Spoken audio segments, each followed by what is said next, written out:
Hello, hello, hello, ladies and gentlemen, and welcome finally yet again. It's been 4 weeks of reruns because, well, you'll know why in a second. But we're back live tonight, and we have our commentator Lorraine on the line, but she's not coming in on the normal phone lines. We'll get to that in a second. I think we've got her on my phone through a microphone with connected in somehow, so we'll test see if all that works. Lorraine, are you there? Yeah, I'm here. Did everybody hear that? Could you say a little bit more, Lorraine? Oh, damn. Yeah, Lorraine. That wasn't me. That wasn't you, but how are you doing? Great. Excellent. So we're going to assume you guys can hear. Lorraine is our commentator. She kind of listens in on our topics, which are supposed to be about New York City, about Manhattan. Yeah, we've got a Skype guest. Hello, how are you? I'm good. Excellent. So, ladies and gentlemen, we talk often about South America, as we have a very large Hispanic population in New York City, and Venezuela has been on the top of the news. And if you saw last week's rerun, because the Verizon dial-in phones aren't working, we'll get to that in a bit. If you saw last week's rerun, it was an update we did on Venezuela in October of last year, right before some elections were going to happen, I think for the Assembly, which is sort of like their Congress, to change its fabric and how it was put together so that they had more votes than the president, and that was supposed to happen, and our resistance fighter was giving us some advice on that. So we wanted to go back to him because things have changed in Venezuela since then and get another update. So could you tell us a little bit about what's going on in Venezuela, please? Well, hi. The situation in Venezuela has gotten from bad to worse. The issue about shortages has increased. Right now, the National Assembly is controlled by the opposition party, and the government is relying on the National Guard to keep control of to remain in power, and as well as the Supreme Court in Venezuela, the equivalent to the Supreme Court, which are the judges who are not appointed. They don't run by.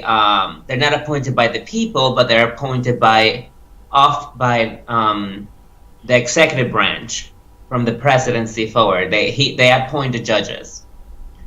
So right now the judges are ruling whatever law the National Assembly, which are all this. It's like the Congress in the U.S. and the National Assembly. It's all the people, they were elected by overwhelming majority on December 6th election. So the judges are overruling the laws passed by the National Assembly, which is an obstruction of democracy in a way. And they're doing that because the president, his name is Maduro, who everyone might remember came here to Harlem and had an event with Senator Perkins where they thanked him for the cheap oil, etc. We had a whole show on that. But the president is Maduro, so Maduro is controlling the judges who are overruling what the Assembly, which is now in the majority against Maduro, whatever laws he passes. Is that what you're saying? Whatever they pass? That's exactly right. They're overruling. And they threaten on national TV that they don't recognize all the rules or the laws that are being passed. So you have an obstruction of law of the Constitution, a clear violation of the Constitution, of human rights on every single level in Venezuela at this point. So what's the next step then? Because they're trying to do a referendum. And to be able to do a referendum, first you have to secure 1% of signatures from the electoral vote, all the registered voters in Venezuela. And this took place last week. And they were able to, I believe, a 1% of the electoral vote, it's about 300,000 signatures. And they were able to secure I believe 2.5 million signatures in 48 hours. So they return all these signatures, all these forms to the CNE, which is the Central for Electoral Vote in Venezuela, and they are counting. It's been taking forever for them to count all the signatures, and as of yesterday, they claim that a lot of dead people were signing, that there was no enough signatures to start a referendum, and there was a huge they were protesting in Venezuela today, the opposition. They were walking towards the electoral vote office to demand the next step for the referendum, which the next step is that they have to collect 4% of the electoral vote. And if they collect 4% within 30 days of that's the next stage that should be taking place fairly soon. Once they collect that 4% within 30 days, I believe that's the timing, then they have to call for a referendum to recall Maduro and the government. Okay, so wow, that's a fantastic update. So, but as long as he seems to be in control of the levers of power, the judicial folks or the people who count the votes even, I mean... He is in control, but you have to also understand that there is a lot of pressure from Latin America. A lot of countries, they're involved in so many things inside their own governments that they're not really paying attention to Venezuela. So he's not like he doesn't have that much support. Like, for example, right now, Ecuador is a strong supporter of Venezuela, and with the earthquake, the Ecuadorians are not paying attention to Venezuela. Brazil is a huge supporter of Venezuela, and right now, their government is hanging by a thread. Argentina, it's gone. I mean, the Argentinian government, they're hoping there's a change in Venezuela. They don't support Maduro anymore. So there's all this, left governments are really being put on a spot that, the people are rejecting them. They're starting to reject them. So it's very interesting what's going on in Venezuela. So we just have to see what happened. I mean, today there was one of the main opposition leaders that it's out in the streets and demanding that they continue for the referendum, which his name is Capriles. He was attacked by the National Guard, and it's on the news. Apparently, they pepper spray his face, or they throw something on his skin. I have no idea. I have to double check the news, but that's what came out of that today. And there were thousands of people in the streets protesting in Venezuela because they're waiting for the next step to activate the referendum. Got it. Hey, Lorraine, you have a quick question for our guest? Well, does that mean that Maduro is going to be gone? Say it again? She asked, does that mean that Maduro will be gone after the referendum? Well, this is what's happening. Like I said, they have to do another step, which is 4% of the votes of the electoral vote. They have to collect all the signatures. Then, once they have the signatures, the 4%, then they have to call, by the Constitution, there is a law, there's a clause that they have to call for a referendum within 60 or 90 days, I believe. And then it's up for the electoral vote to recall him or not. I mean, if he can run again against whoever wants to run with him or against him.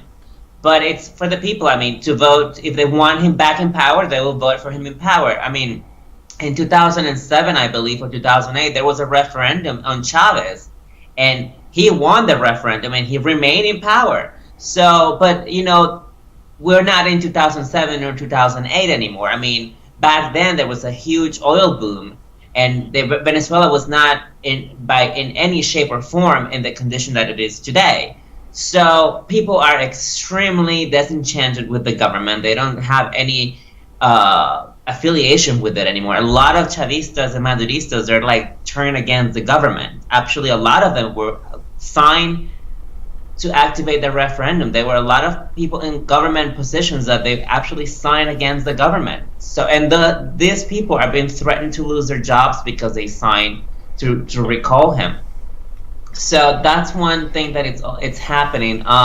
Also, there is a lot of going on with Maduro's family here in the U.S. because if you haven't heard the news, two of his nephews were caught trying to smuggle cocaine from Haiti to the U.S. and they are in a federal prison here in New York, and they've been in prison since I believe November 2015, and they've been back and forth going to in front of a judge, and apparently they're going to have a first hearing on May 12th, which is tomorrow.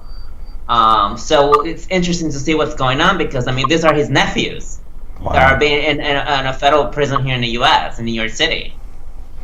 Wow, a lot of intrigue there. Well, listen, we're going to let you go to keep on our timetable, but we want to thank you very much for the Venezuela update live in detail. I mean, I was fascinated about the New York nephews. This is amazing. New York plays a part in the story, even if it's the country in South America. Yeah. So yeah, absolutely. So thanks very much. You also have to understand that the American states are trying to call Venezuela. There was a huge meeting also last week. All the American states were trying to activate the democratic, I forgot the name of the term for this clause, but they're trying to hold Venezuela a democracy because they feel that Venezuela is slipping further and further away from democracy. So you're talking about the organization. They have a lot of pressure. The Organization of American States, what you mean? Correct. Yeah, got it. So that's a group, ladies and gentlemen, of countries all in the Americas. So I think it includes North and South America as well, all the countries. So the Organization of American States it's called. So they're bringing pressure to make sure that it stays democratic. Yeah, that's what you're saying?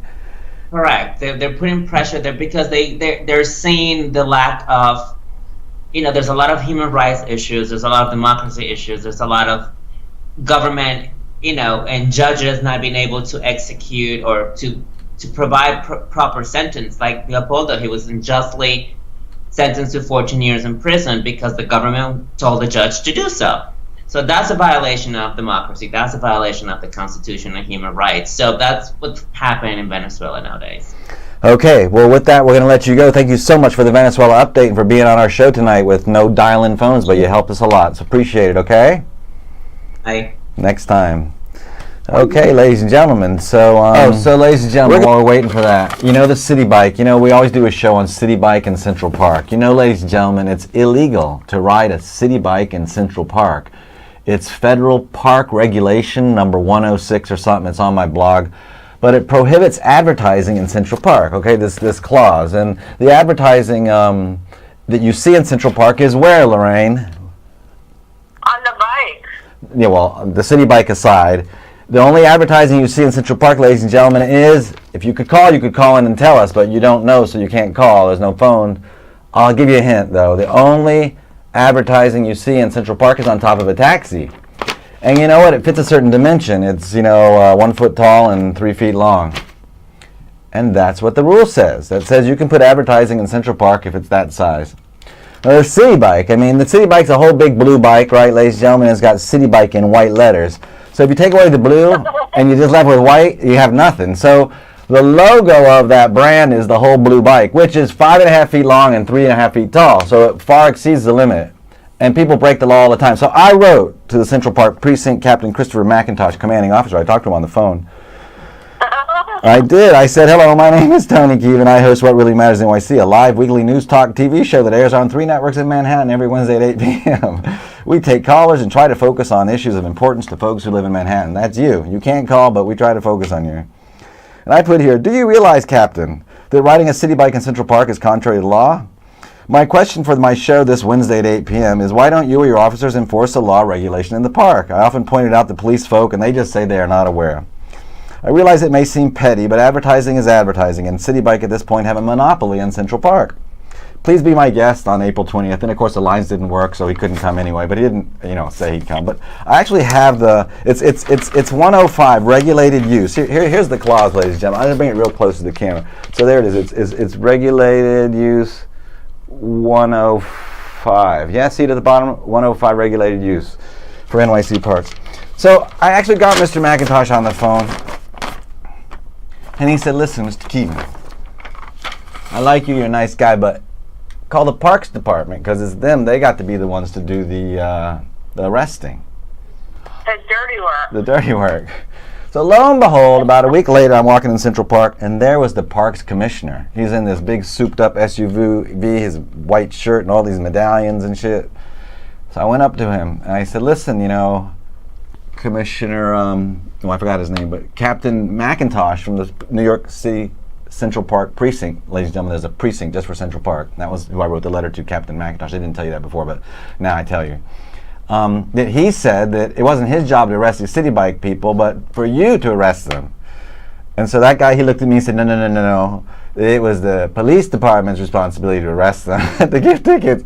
So I haven't written the follow-up. What? Now it's the police. There's the police. They're pointing back and forth. So we're going to try to get them all on the show, ladies and gentlemen, to talk about why they don't give tickets for the city bike people who ride in Central Park, which is contrary to the law, or if city bike has got a pass. Maybe they got a pass. I mean, how can I get a pass? Maybe I want to put Tony's Pizza on a big flag and fly it through Central Park. Can I get a pass too? That's the question, ladies and gentlemen. And then it gets people to start thinking and getting upset. Hello? Hey, weather dude, you there? What happened? Oh, I don't know, man. It's something on your end, but it's okay. Oh, okay. So what we're gonna do, NYC Weather, we're gonna change to you, and we're gonna turn it over to you. We'll put up your slide when you want. But thanks so much for dialing in. How you been? I've been good, Tony. How have you been? We've been fantastic. It's so good to come back and do the show, you know. But we can't take callers is the problem. The phone lines are down because Verizon's on strike. That's what we think. Either that or the government is trying to block our show and block you callers. But anyway, we're going Two conspiracies. It could be, you never know. Well, we've got Lorraine here on the... want me to keep... Okay. I don't know quite what our producer there said, but we're going to go with you, Mr. Weather Dude. I got to put the weather slide in. Oh, okay, got it. So we're going to hang in there. Why don't we start? While we're putting up the weather slide, NYC Weather Dude, why don't we go ahead with the motivation and the nutrition tip first? So give us some time to get the slide in place, yeah? Sure. So go for it. This motivational quote is by W. Clement Stone. And I don't know who that is, but it sounds pretty cool. Anyways, here's the motivational quote. It says, aim for the moon. If you miss, you may hit a star. And what I internalize and what I reflect upon that quote is I think that, you know, you should always aim for something that maybe you even know is beyond your reach. Because if you're striving for perfection, even if you don't get to perfection, you're going to get damn near close. You know what I'm saying? So set your goals as high as possible because, you know, at the end of the day, if you're truly trying for the top, you'll make it pretty close to the top anyways. Super excellent point. I appreciate that. How about a nutrition tip? I actually don't have a nutrition tip just off the top of my head. Well, I could offer one. I've been starting to drink more water, so it's very useful. I actually kind of flavor it with these. I cheat a little bit because it's hard for me to just drink normal water, but I've been drinking. I put in these little flavoring things, and hey, at least it's water, so I don't feel so bad. But I've been drinking a lot of it. It really helps me out. Yeah, I think be careful with that stuff. I'm not too sure off the top of my head, but I heard that some of them are bad, so careful. All right, I'll be careful. Lorraine, you have any questions for NYC Weather Dude? Then we're going to go to the slide. No, I just wanted to say looking good. Well, thank you, Lorraine. I'm sure you're looking good, too. I can't see you, though. How's everything, Lorraine? Oh, it's great. Yeah, I've been drinking the tea, the green tea, and it's really, really good. It gives you energy, even the uncaffeinated. Oh, very nice. How long have you been doing that for? Like a couple weeks. Cool. When do you drink it, at night or in the morning? At night. Cool. I actually, I usually, or whenever I'm stressed, I try to have like a nice green tea with some honey before I go to bed. Pretty soothing. Nice. Yeah, a lot of antioxidants. Yeah, a lot of health. There's actually a lot of health behind green tea extract. You can get it in a supplement form too. All right, let's go to the Weather Dude slide, which we've got up. There you go. All yours. Sure. So we have Thursday tomorrow with a high of 72, low of 56. Friday we have a high of 68, low of 57. Not much of a change in the temperature. That's 69 on Saturday, but we do have that income of rain, so be aware of that. Again, not much of a shift towards Sunday. We have a 65, Monday again, 68, 64 on Tuesday, and a 66 all the way to next Wednesday. So it looks like Tuesday and Wednesday are going to be 2 nice sunny days. Saturday, it's not much of a temperature flux, but we do have that rain, so be aware of that. And then the highest temperature is 72, which is tomorrow. So it's be similar to how it was today. So I do notice that we're getting into this beautiful summer weather, and it's not scorching hot yet, and it's that perfect temperature so that you can, have a cold morning, a nice hot day, and then a nice cold afternoon so that you can do a barbecue or go out or do whatever you want. A nice campfire weather. It's perfect. And the bugs really haven't started to come out yet, so if you need to do a campfire or a nice outside barbecue, now is the time. Well, we'll set that up on the corner tonight. So be aware, though, of the New York City laws. I was walking by someone's house the other day, some apartment building, and sometimes down in there's sort of an area where the basement is like a walkway down below the sidewalk, and a guy had a big grill smoker thing in there. It wasn't just a grill; it was a smoker. Man, some people, they do it where they want, and they get away with it. Well, listen, NYC Weather, do we really appreciate you dialing in on this lonely night with no callers, and we managed to fill the content. I'm sure a lot of people are happy to see you live again, and we'll hang around till try it again next week, okay? Absolutely, Tony. Thank you very much. Yeah, peace, love. Thanks so much, NYC Weather, dude. Yeah. Yeah, I heard those smokers got cancer. From the thing that smokes meat? Yes. Well, I don't know. I don't know. I've never seen any evidence that smokers cause cancer. I've had a couple.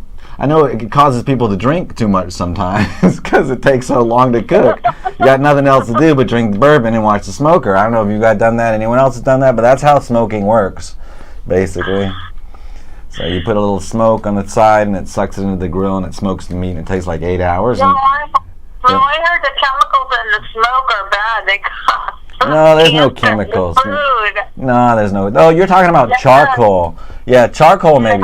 But there's different kinds of charcoal. There's like wood charcoal, which is okay. That's organic, No, I think all smokers that smoke is bad because it's made with fire. Have you heard about? We got like 30 seconds left, not even. But De Blasio's had a lot of problems with the campaign finance reform. I mean, What? It's funny how it comes back to bite the people who want it. Take that as a lesson, ladies and gentlemen. I want to thank everybody for dialing in, even though you tried and you couldn't get in. I want to thank our Venezuela resistance fighter guest. I want to thank Lorraine. Thank you, Lorraine. I also want to thank all the Verizon workers who are not working. And thank all Verizon workers. Please get back to work, fix our lines.